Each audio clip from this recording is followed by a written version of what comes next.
7 de la mañana. La señora Guadalupe, de 70 años de edad, recibe un mensaje a su teléfono celular. Lo abre y encuentra la imagen de su nieta sin ropa. Minutos después, recibe una llamada telefónica donde un hombre le dice: o me depositas 3,000 pesos o esta imagen se hace pública.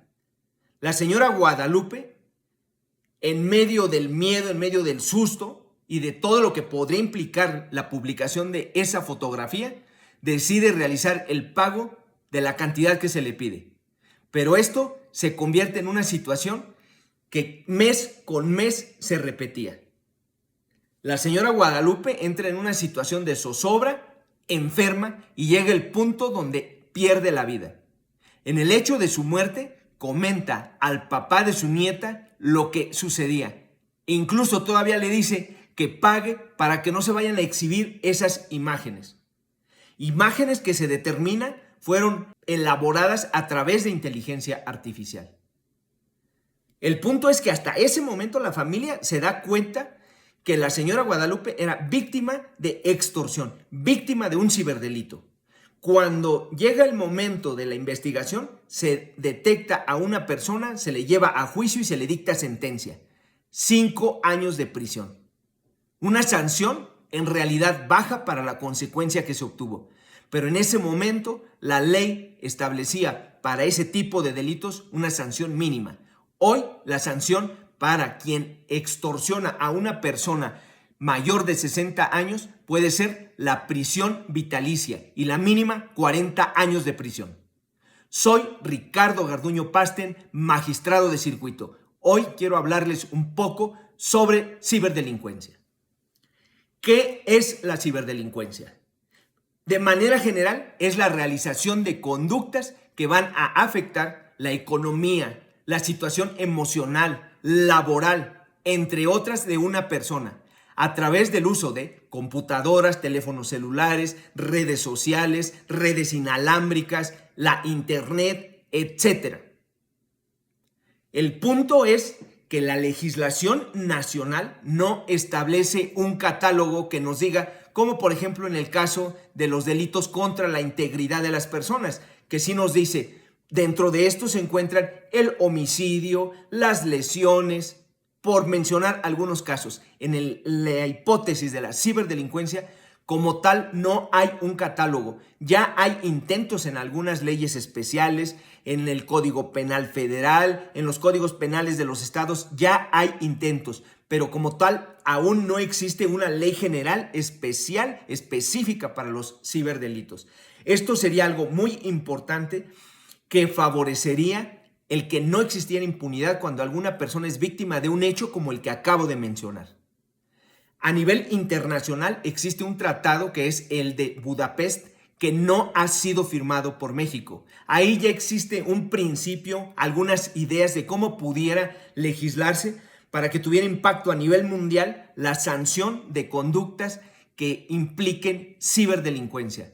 Pero aún es un intento, y además este tratado es de el año aproximadamente de 2001, es decir, tiene más de 20 años que se firmó ya por algunos países, pero al día de hoy, pues la ciberdelincuencia ya avanzó. Entonces, es probable que ese tratado ya sea obsoleto o requiera de muchos ajustes para que se actualice a la vida diaria.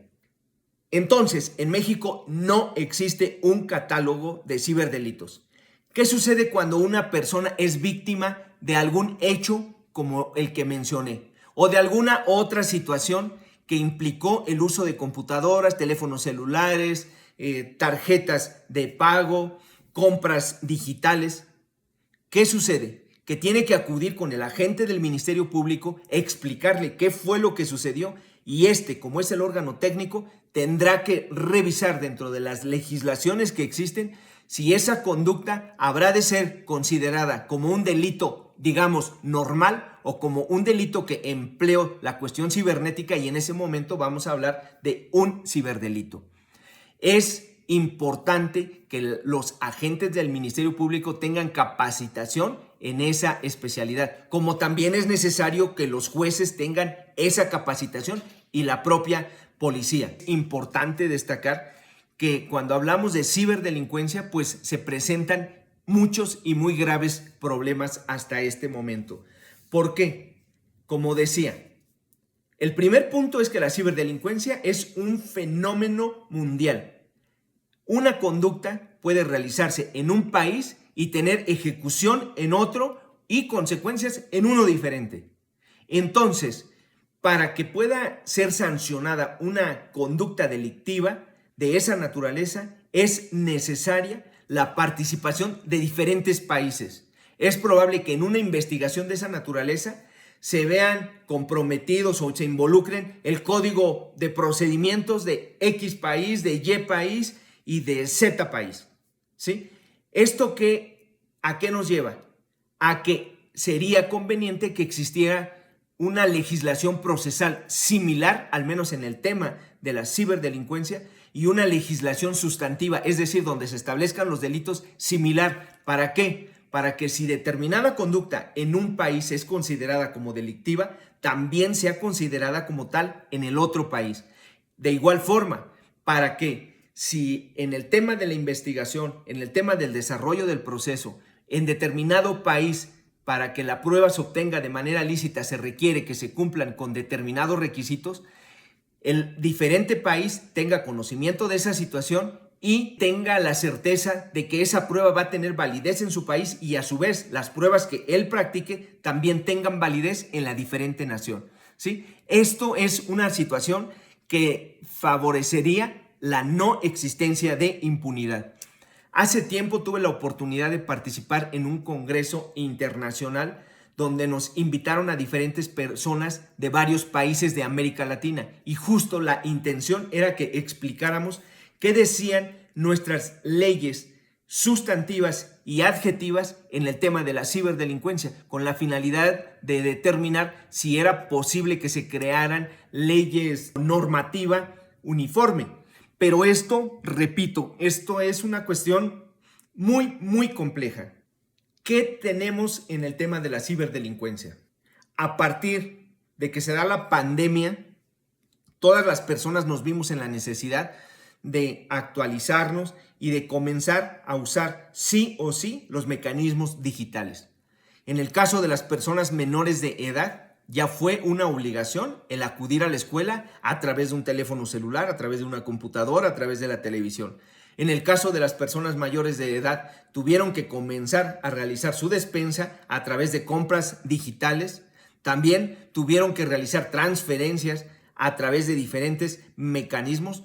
Y el punto es que niñas y niños y personas mayores de 60 años se convirtieron en un blanco perfecto de los ciberdelitos.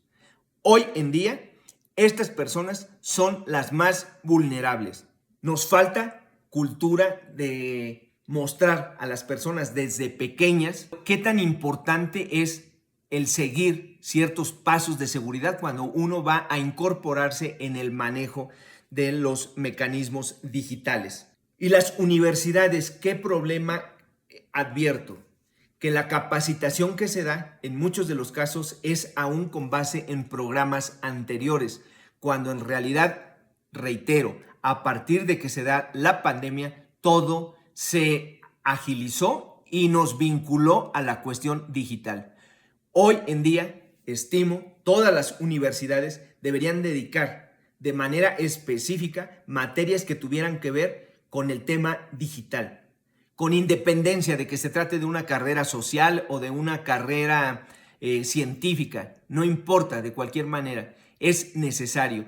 Incluso me atrevería a decir que si queremos enfrentar a la ciberdelincuencia de una manera eficaz, deberíamos crear una forma de investigación y de integrar toda esta cuestión a través de ingenieros, especialistas en informática, abogados, psicólogos, etcétera, porque se trata de un fenómeno que implica la realización, el jugar con los estados de emoción, el emplear pues una computadora, pero también se necesita el abogado para que determine si de esa conducta es o no delictiva. En este momento, en muchos países ya existe policía cibernética, pero si somos conscientes, En realidad son muy pocas las personas que son ciberpolicías para el gran uso que realizamos de los mecanismos digitales. Es necesario que se capacite también a la policía, no solo a la cibernética, porque me consta, he tenido la oportunidad de participar en diálogos con ellos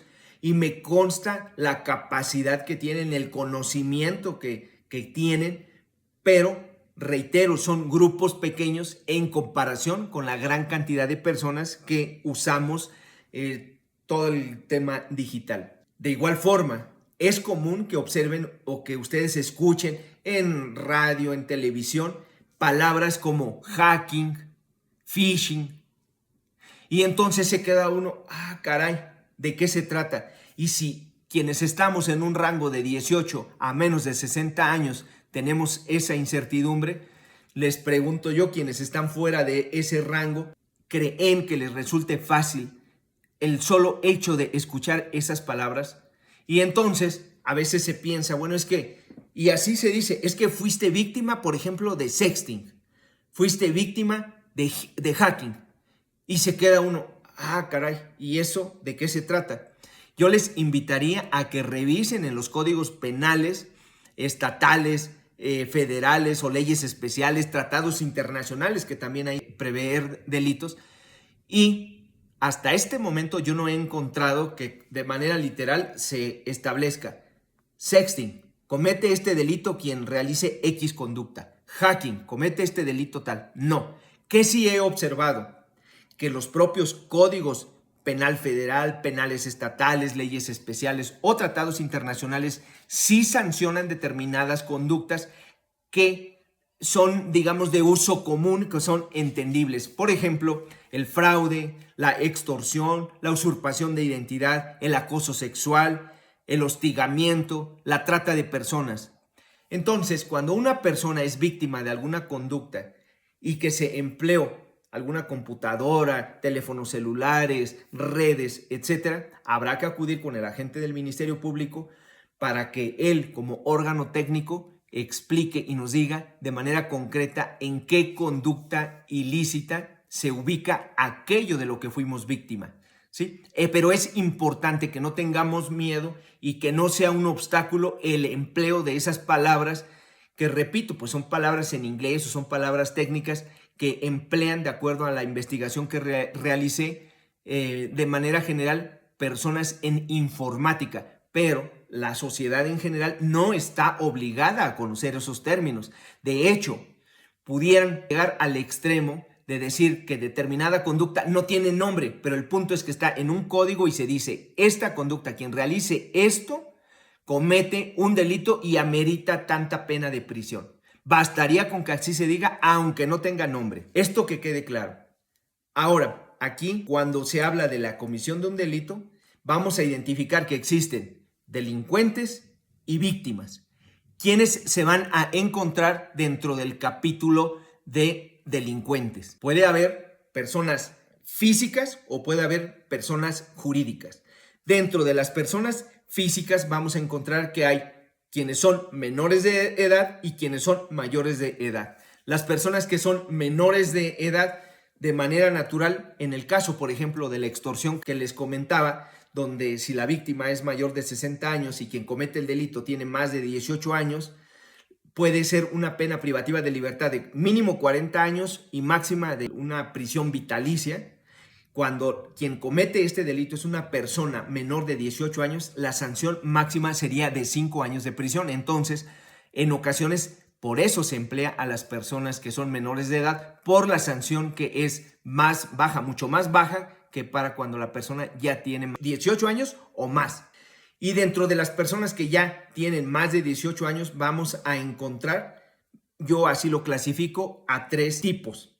Uno, de personas que en realidad son víctimas de trata de personas. Hay muchos jóvenes, hombres y mujeres, que tienen amplios conocimientos en los temas digitales y hay personas que se dedican a captarlos. Los invitan a lo que ellos consideran va a ser una forma de trabajo, incluso a otros países, hay investigaciones que así lo revelan, y entonces la persona dice, encontré un muy buen trabajo, me voy a ir a otra nación, y en realidad llegan para ser víctimas de trata de personas. Ahí los obligan a realizar delitos digitales, ciberdelitos.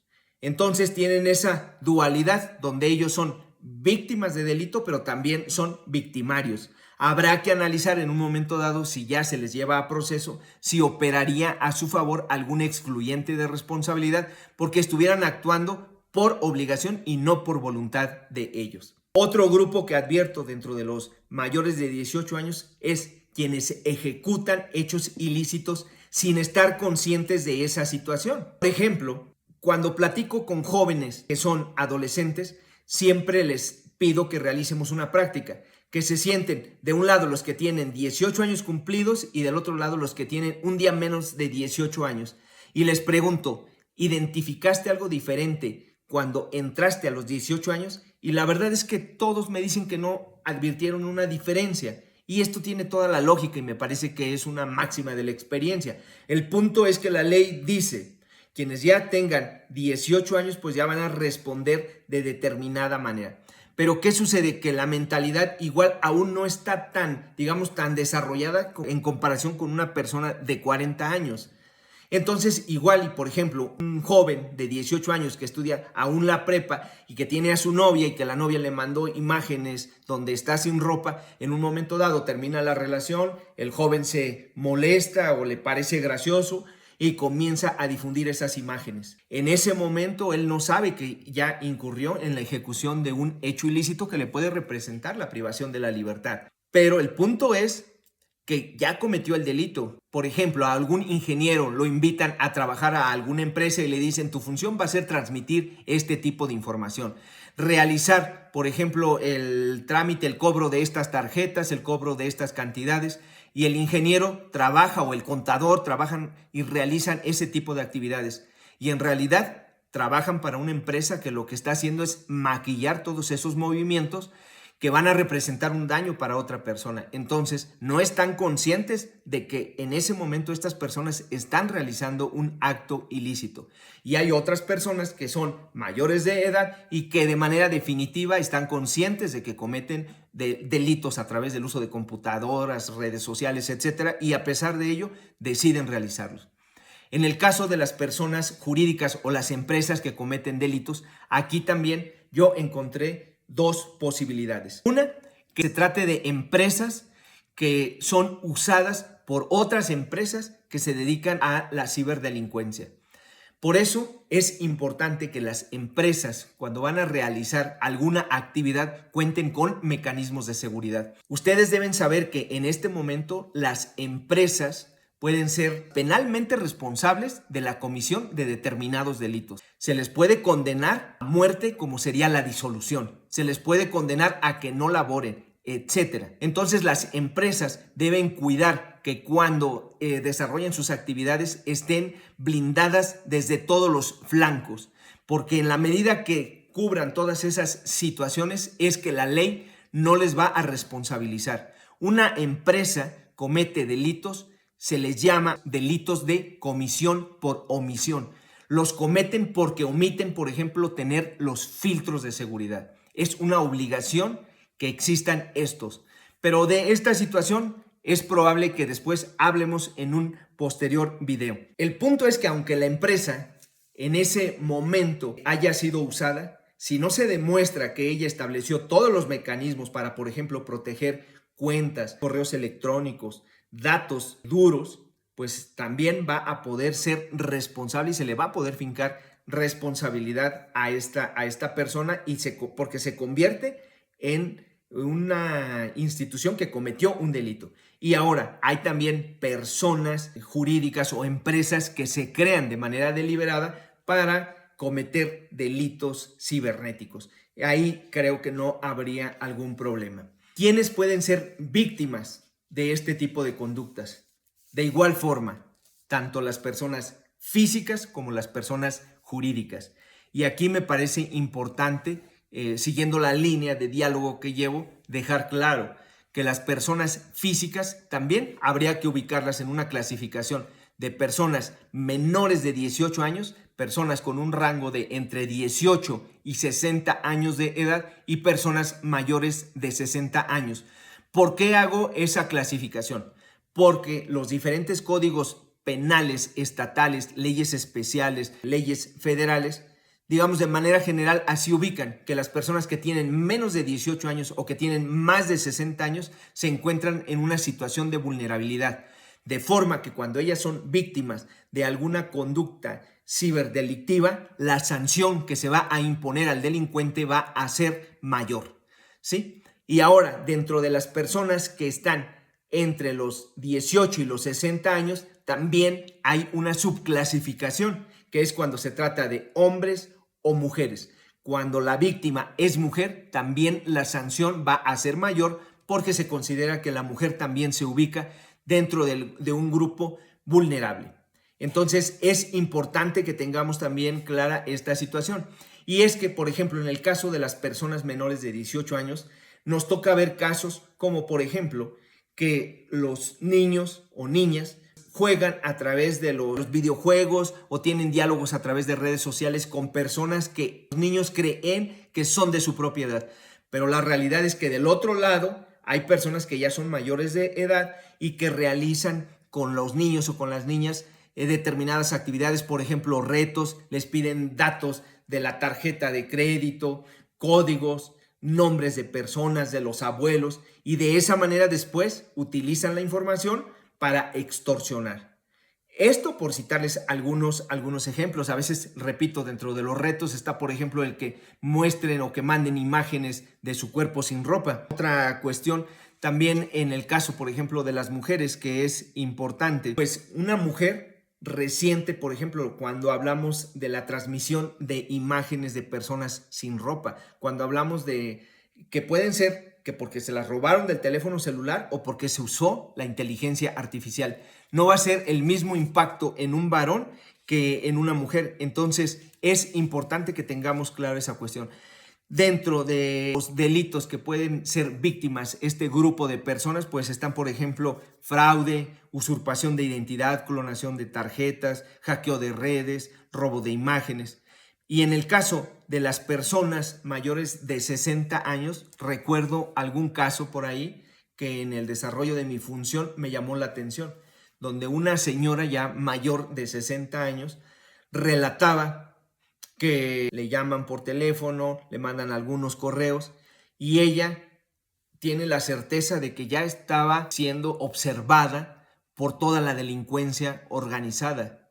Y a partir de ese momento ella entra en un caos. Y entonces llama a su familia y les dice, pues ya nos cayó la delincuencia, ya no sé qué hacer, no sé qué puedo hacer. Y a partir de ese momento nunca vuelve a estar tranquila. El resto de su vida se convierte en una zozobra. Aunque le explicaran y le dijeran que la información o que las llamadas podían haber salido de determinado lugar, como de acuerdo a los porcentajes se tiene evidenciado, sucede que la mayor parte de las extorsiones se realizan desde cárceles. Bueno, el punto es que la persona no entiende esa situación y qué es lo que sucede. El resto de su vida la vive así y por eso justo el legislador establece quien comete ese tipo de delitos contra personas mayores de 60 años, la consecuencia va a ser o puede ser que también tenga que pasar el resto de su vida en prisión. Con la misma situación que habrá de vivir la víctima, pues también se la impone al delincuente. En el caso también de personas mayores de 60 años, ¿qué sucede? Que, por ejemplo, los estamos obligando a que realicen el uso de apps a través, por ejemplo, de la televisión. Ellos ya, si ustedes compran una televisión, le tienen que establecer determinados sistemas y entonces las personas mayores de edad igual no saben cómo tienen que emplear estos mecanismos y es probable que brinden algún tipo de información o que den datos que son incorrectos. Lo mismo con el uso de teléfonos celulares. Aquellos que tenemos cercanos a nosotros, personas mayores de 60, 70 años, sabemos que, por ejemplo, pues no son muy dados a usar redes sociales, mensajes a través, de lo común que usa la sociedad. No obstante, pues a veces te ven en esa necesidad y les llega algún link o algo así y sin querer lo presionan y cuando se dan cuenta, a veces ya pusieron en riesgo toda su pensión. Entonces, de manera definitiva, la ley tiene que proteger de una mayor manera a las personas que son mayores de edad. Cuando vamos a un restaurante, En este momento ya es común que en el lugar de que nos ofrezcan cartas para que realicemos selección de los alimentos, nos den un QR y entonces lo escaneemos con el celular. Pero el punto es que si ustedes observan también a través de esa forma de realizar la selección de alimentos, a veces se hackean cuentas. Y entonces imagínense a una persona mayor de edad. Creo que no solo puede ser víctima de un ciberataque, sino además puede ser víctima de discriminación. Cuando, por ejemplo, tienen que realizar también algún trámite. Me ha tocado saber de personas que son mayores de 60 años que van a obtener su licencia para conducir y les dicen que tienen que, por ejemplo, llenar determinados cuadros y les dan el mouse para que lo estén llenando. Digo, con mucho respeto, me parece que es imposible pensar que van a poder llenar toda esa información. En el caso de las personas jurídicas que pueden ser víctimas de delitos, aquí vamos a encontrar también a las autoridades o vamos a encontrar también a personas físicas. Cuando hablo de personas jurídicas, vamos a encontrar a autoridades o a empresas. Por ejemplo, ¿qué me ha tocado ver? A autoridades. En ocasiones les clonan sus páginas, en ocasiones obtienen el dinero que ellos tienen resguardado en determinadas cuentas o los datos. Por ejemplo, algo que sucedió en otro país, obtuvieron de la Secretaría de Salud el nombre de las personas, mujeres que se habían sometido a la interrupción del embarazo. Esto de manera natural, pues imagínense el impacto que tuvo en las personas. En el caso de las empresas, ¿qué sucede? Pues les pueden robar toda su base de datos, como por ejemplo correos electrónicos, números de teléfonos de los clientes o situaciones todavía más complicadas, como es por ejemplo el robo de sus cuentas económicas, me refiero del dinero que tienen, el secuestro de sus archivos, por mencionar algunos ejemplos. Todo esto es algo real, estas son situaciones que se presentan en el día con día. ¿Qué tendría que hacer la víctima de una conducta como las que he mencionado? Tendría que denunciar. ¿Ante quién tendría que denunciar? Pues ante un policía o ante el Ministerio Público. ¿Y qué tiene que hacer el Ministerio Público o qué tiene que hacer el policía? Depende. ¿Por qué? Porque hay actuaciones que policía cibernético, de acuerdo a sus reglas, debe ejecutar con mandato del Ministerio Público o sin mandato del Ministerio Público. Por ejemplo, monitorea Internet y es probable que pueda detectar algún hecho ilícito y de esa manera, bueno, lo frene o acuda a denunciar al propio Ministerio Público, policía cibernética. O bien porque alguna persona le dijo, oye, ¿sabes qué? Estoy siendo víctima de esta situación. Policía cibernética se da cuenta, advierte que es cierto y acude con el Ministerio Público. Pero policía cibernética tiene que tener cuidado de en ningún momento poner en riesgo la intimidad y la privacidad de las personas si no es por mandato de un juez, porque si pone en riesgo esta situación, cualquier cuestión que obtenga conforme a la ley que rige en este momento carecerá de cualquier valor probatorio. Les agradezco mucho la atención brindada. Servidor Ricardo Garduño Pasten.